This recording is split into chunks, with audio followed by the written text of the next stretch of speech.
اس صورت میں 3 رکوع 22 آیتیں ہیں۔ بحث اور تکرار کرنے والی عورت کو مجادلہ کہتے ہیں عربی میں۔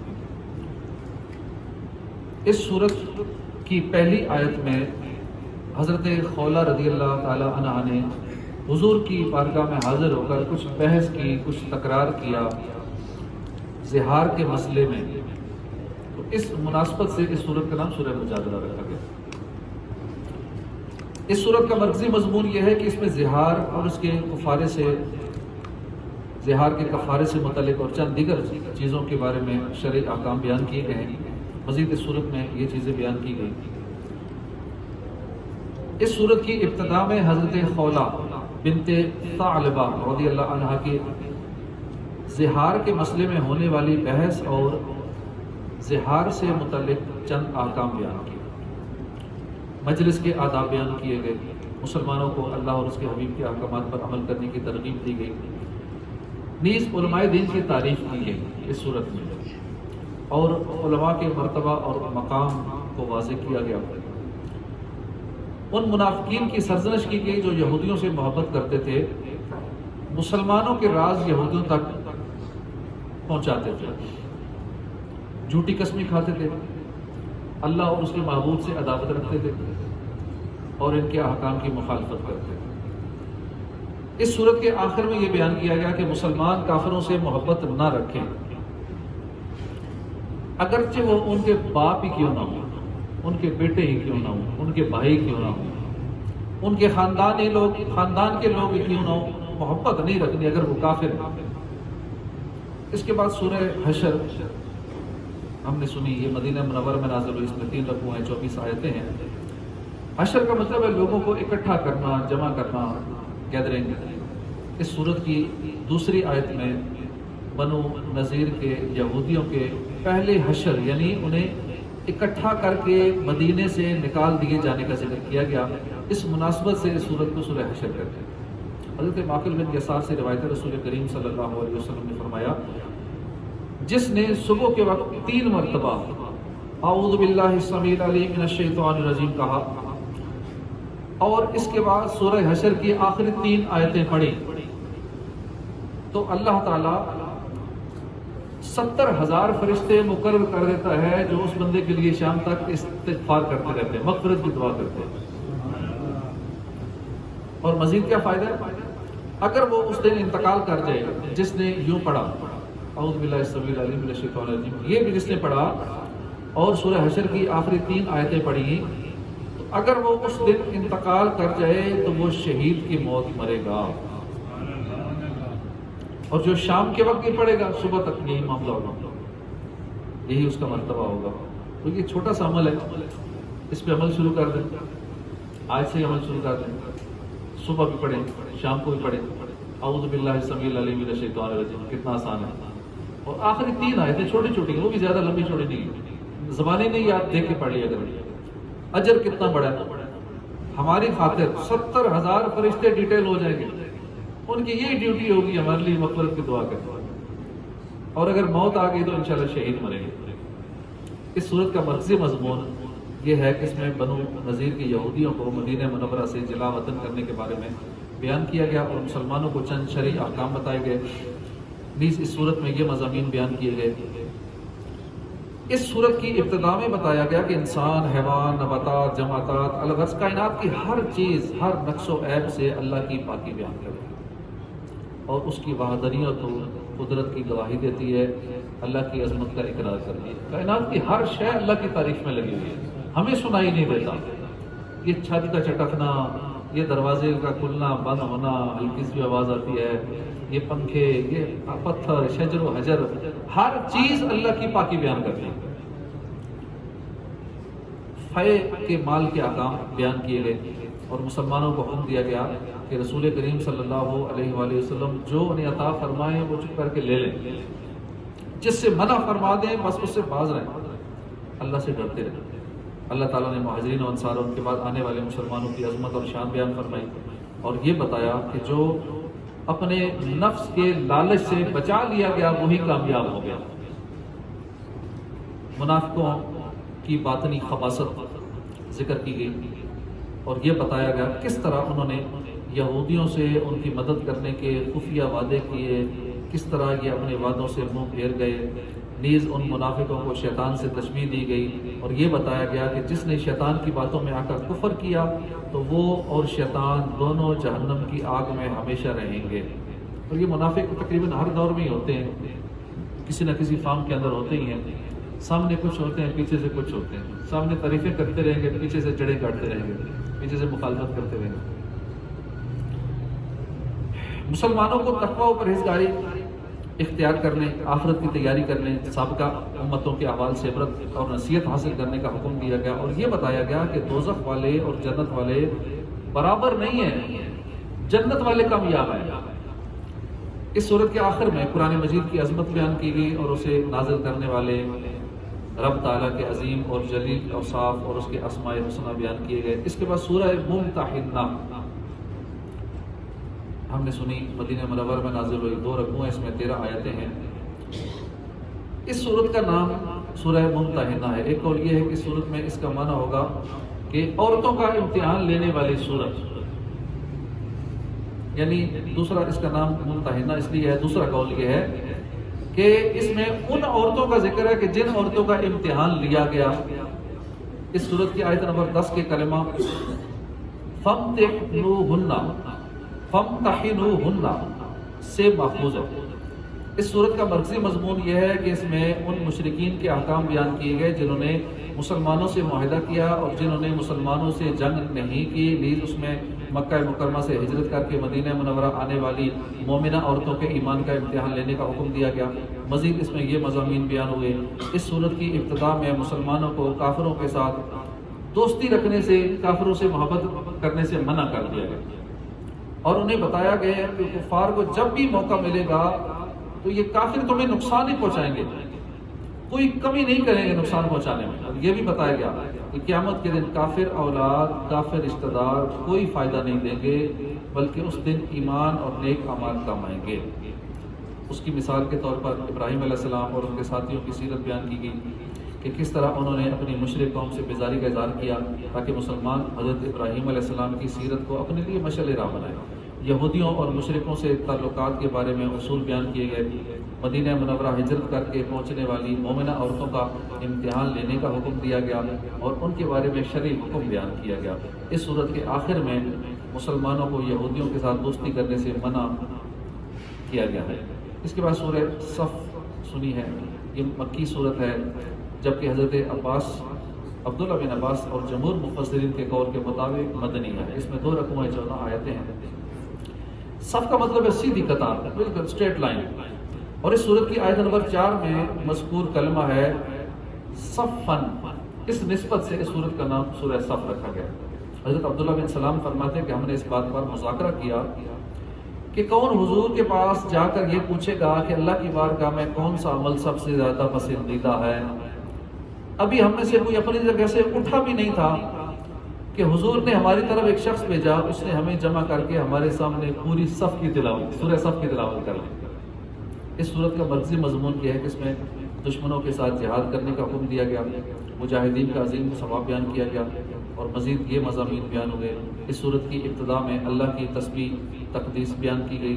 مسلمانوں کو یہ حکم دیا گیا کہ وہ بات نہ کہیں جو خود کرتے نہیں۔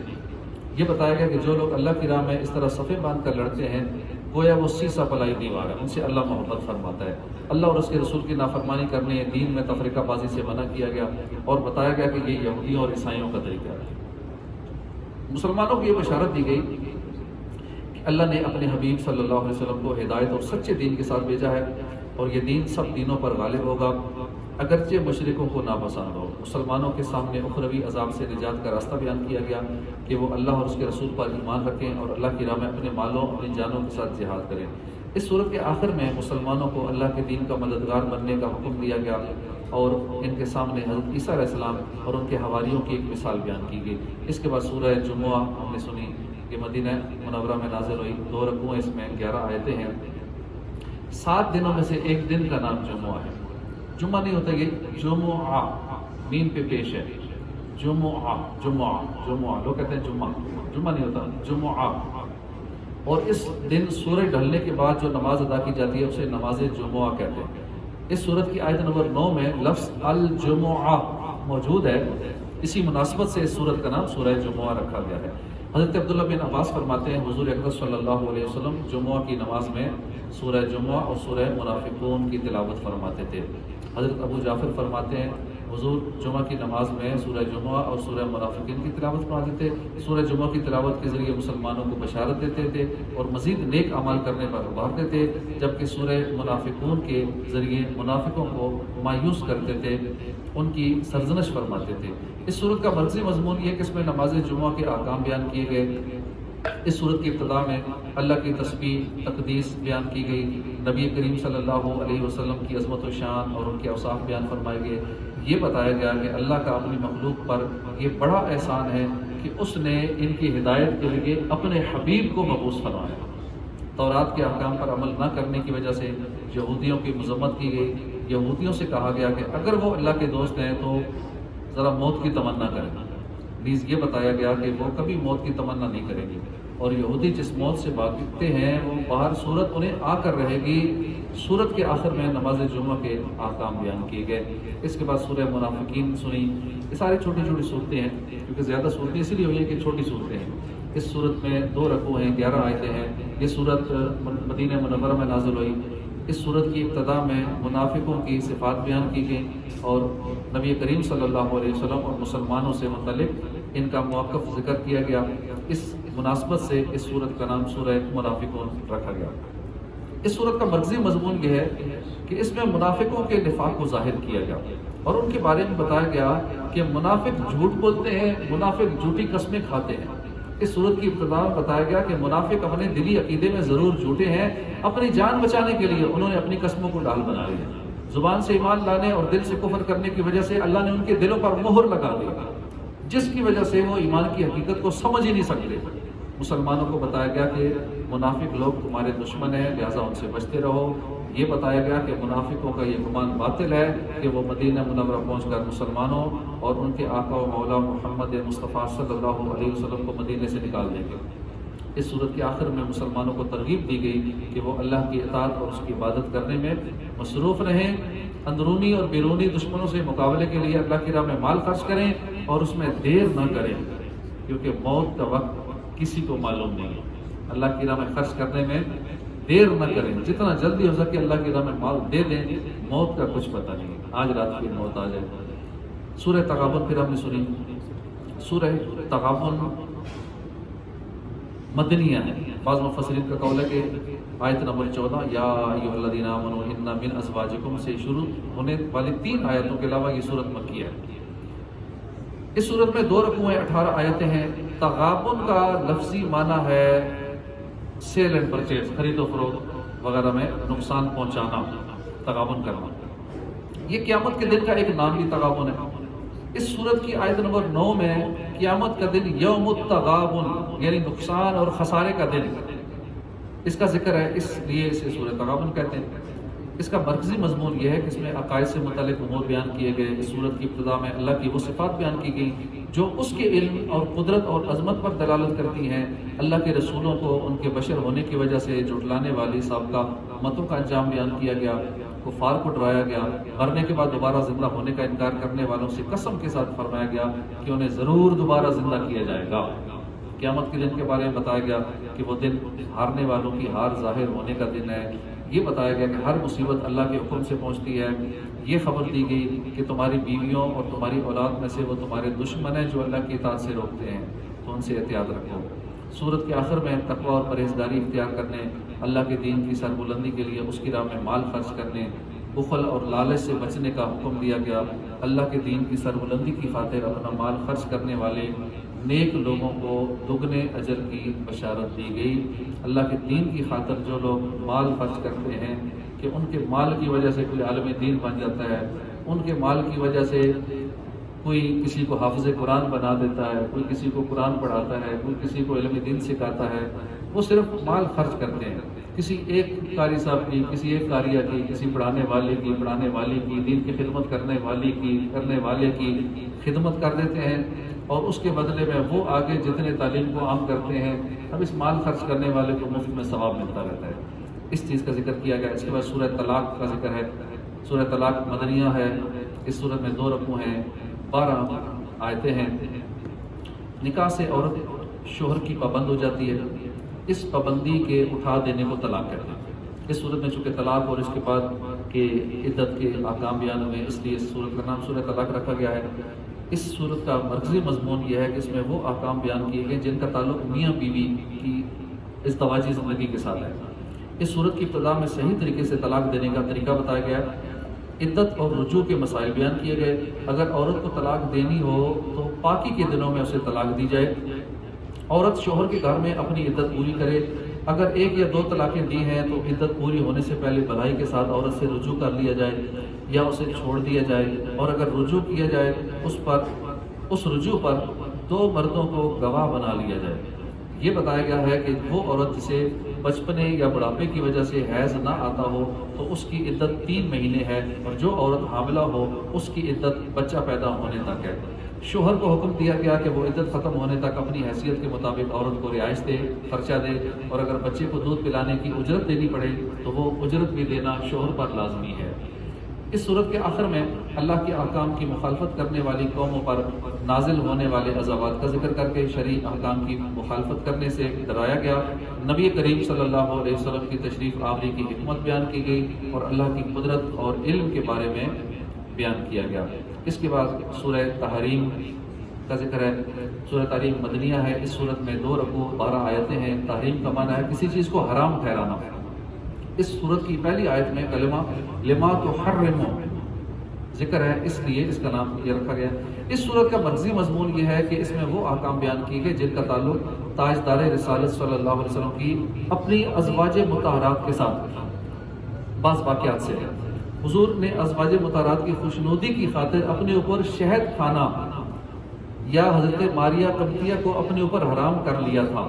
چنانچہ اس صورت کی ابتدا میں انتہائی لطف اندوز، لطف و کرم والے انداز میں نبی کریم صلی اللہ علیہ وسلم سے فرمایا گیا کہ اے پیارے حبیب، یہ بات آپ کی شان کے لائق نہیں ہے کہ آپ ازواج مطہرات کو راضی کریں، بلکہ ازواج مطہرات کو چاہیے کہ وہ آپ کو راضی کریں، وہ آپ کو راضی کرنے والے کام کریں، آپ کی رضا حاصل کرنے کی کوشش کریں۔ حضور کی ایک زوجہ محترمہ نے آپ کی راز کی ایک بات دوسری زوجہ سے بتائی، دوسری زوجہ کو بتائی، تو اس پر اللہ نے ان ازواج مطہرات کو تنبیہ فرمائی اور انہیں توبہ کرنے کا حکم ارشاد فرمایا۔ ایمان والوں کو حکم دیا گیا کہ وہ اللہ کی اطاعت و فرمانبرداری کر کے اپنے گھر والوں کو اللہ کی اطاعت و فرمانبرداری کا حکم دے کر اپنی اور اپنے گھر والوں کی جانیں جہنم کی آگ سے بچائیں۔ اہل ایمان کو گناہوں سے سچی توبہ کرنے کا حکم دیا گیا۔ نبی اکرم صلی اللہ علیہ وسلم کو کافروں اور منافقوں کے ساتھ جہاد کرنے اور ان پر سختی کرنے کا حکم دیا گیا۔ اس صورت کے آخر میں کافروں کے لیے حضرت نوح علیہ السلام، حضرت لوط علیہ السلام کی بیویوں کی مثال بیان کی گئی، اور مسلمانوں کے لیے فرعون کی بیوی حضرت آسیہ رضی اللہ عنہا اور عیسیٰ علیہ السلام کی والدہ حضرت مریم رضی اللہ عنہا کی مثال بیان فرمائی گئی، تاکہ 2 بری مثالیں اور 2 اچھی مثالیں لوگوں کے سامنے واضح ہو جائیں۔ اس کے بعد آخری صورت جو ہم نے تراویح میں آج سنی ہے وہ ہے سورہ ملک۔ 29ویں پارے میں یہ صورت ہے اور اس سے آغاز ہوتا ہے 29ویں پارے کا۔ اس کے بعد ہمارا بس تقریباً 2.25 پارے پیچھے رہ گئے ہیں، ان 2-4 دنوں میں انشاءاللہ مکمل ہو جائے۔ 27ویں کو ہمارا ختم ہوگا۔ سورہ ملک مکہ مکرمہ میں نازل ہوئی، اس میں 2 رکوع ہیں، 30 آیتیں ہیں۔ اس صورت کے کئی نام ہیں، جیسے کہ اس کی پہلی آیت میں ملک یعنی سلطنت اور بادشاہت کا ذکر ہے، اس مناسبت سے سورہ ملک کہتے ہیں۔ اس کی پہلی آیت کے شروع میں لفظ تبارک الذی یہ ہے، اس لیے سورہ تبارک بھی کہتے ہیں۔ یہ سورت عذاب قبر سے نجات دینے والی ہے، عذاب سے بچانے والی ہے، عذاب کو روکنے والی ہے، اس لیے اسے سورہ منجیہ بھی کہتے ہیں، سورہ واقعہ بھی کہتے ہیں، سورہ مانعہ بھی کہتے ہیں۔ یہ سورت اپنے پڑھنے والے کے بارے میں جھگڑا کرے گی اور اس لیے اسے سورہ مجادلہ بھی کہتے ہیں۔ یہ قیامت کے دن اپنے پڑھنے والے کی شفاعت کرے گی، اس لیے اسے سورہ شافیہ بھی کہتے ہیں۔ احادیث میں سورہ ملک کے بکثرت فضائل بیان ہوئے ہیں۔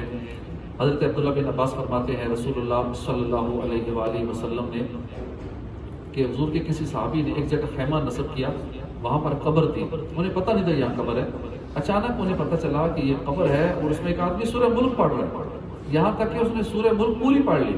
وہ صحابی حضور کی بارگاہ میں حاضر ہوئے، عرض کی یا رسول اللہ میں نے غلطی سے ایک قبر پر خیمہ لگا لیا، اچانک مجھے معلوم ہوا کہ یہ قبر ہے، اس میں ایک آدمی سورہ ملک پڑھ رہا ہے، اس نے پوری سورہ ملک پڑھ لی۔ حضور نے فرمایا یہ سورت عذاب قبر کو روکنے والی ہے، عذاب سے نجات دلانے والی ہے۔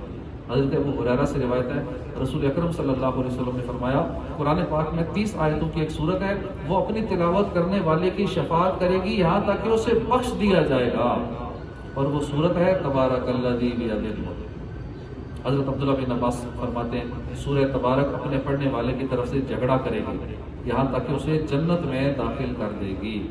حضرت عبداللہ بن عباس سے روایت ہے حضور نے فرمایا بے شک میں کتاب اللہ میں ایک ایسی سورت پاتا ہوں جس کی 30 آیتیں ہیں، جو شخص سوتے وقت اس کی تلاوت کرے گا اس کے لیے 30 نیکیاں لکھی جائیں گی، 30 گناہ مٹائے جائیں گے، 30 درجات بلند کر دیے جائیں گے۔ اللہ اور اس کے فرشتوں میں سے ایک فرشتہ اللہ پاک بھیجتا ہے جو اس پر اپنے پر پھیلا دیتا ہے، اور وہ اس آدمی کے بیدار ہونے تک ہر چیز سے اس کی حفاظت کرتا ہے، اور وہ سورہ مجادلہ یعنی بحث کرنے والی ہے جو اپنی تلاوت کرنے والے کے لیے قبر میں بحث کرتی ہے۔ یہ قبر میں ہماری وکیل ہوگی یہ سورت، ہمیں قبر کے معاملات سے، قبر کے حساب سے، قبر کی سختیوں سے یہ سورت ہمیں بچائے گی۔ ہو سکے تو یہ یاد کر لینی چاہیے، روزانہ یہ سورت پڑھنی سننی چاہیے، اور یہ سورت رات کو جو پڑھ لیتا ہے پوری رات فرشتہ اس کے اوپر اپنے پر پھیلائے رکھتے ہیں، اسے کسی قسم کا ڈر نہیں ہونا چاہیے کیونکہ فرشتہ اس کی حفاظت کر رہا ہے۔ اس سورت کا مرکزی مضمون یہ ہے، اس میں اسلام کی بنیادی عقائد جیسے اللہ کی وحدانیت ہے، حضور کی رسالت، قرآن کی حقانیت، حشر و نشر، قیامت کے دن اعمال کی جزا سزا کو بہت مؤثر انداز میں بیان کیا گیا ہے۔ اس سورت کی ابتدا میں اللہ کی عظمت، اللہ کی سلطنت اور قدرت کے بارے میں بیان کیا گیا، اور یہ بتایا گیا کہ زندگی اور موت کو پیدا کرنے کا مقصد جو ہے وہ ہماری جانچ کرنا ہے، ہمیں چیک کیا جا رہا ہے، اس لیے ہمیں چیک کرنے کے لیے زندگی اور موت کو پیدا کیا گیا تاکہ ہمارے اعمال کی جانچ ہو سکے۔